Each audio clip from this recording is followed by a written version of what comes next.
परंतु आज तुम्ही ते प्रत्यक्षात करून दाखवलं, पाणी आणून दाखवलं. विरोधकांना काय सांगा? अहो तुम्ही सांगा ना, हे काम कधी सुरू झालं, चालवा कधी झाला? मांजरपाडा धरणाचं पाणी आज नाही आलं, 5 वर्षापूर्वी झालं बाळापूरला.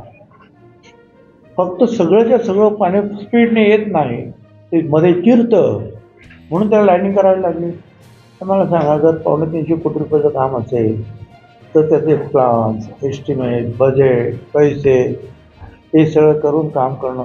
त्याच्यात काही लोकांनी नाही आमच्या इथे नाही सिमेंट टाकायचं नाही, सिमेंट नाही करायचं, किती तरी अडचणी भांडणं त्याच्यातून हे काय फक्त काय 4 दिवसाचं काम आहे काय? 2-3 वर्ष याच्यात काम चाललं आहे आमचं. हे पाणी कसं सगळं येईल इथून. पाण्याचा प्रयोग तर यशस्वी झालेलाच होता, बाळापूरला पाणी आलंच होतं आपलं.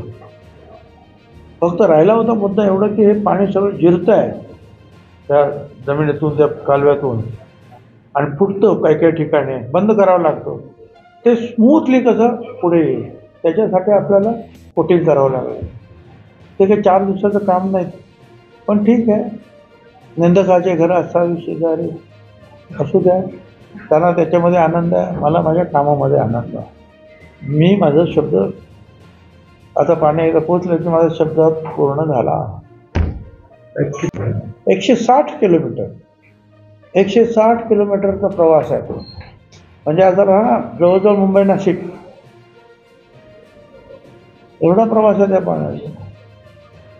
आणि एवढं त्याला कोटे, म्हणजे एवढं त्याच्यावर देखरेख आणि भांडणं त्याच्यामध्ये, काय कोण फोडतोय, कोण काय करतोय, कोण पोलीस स्टेशन.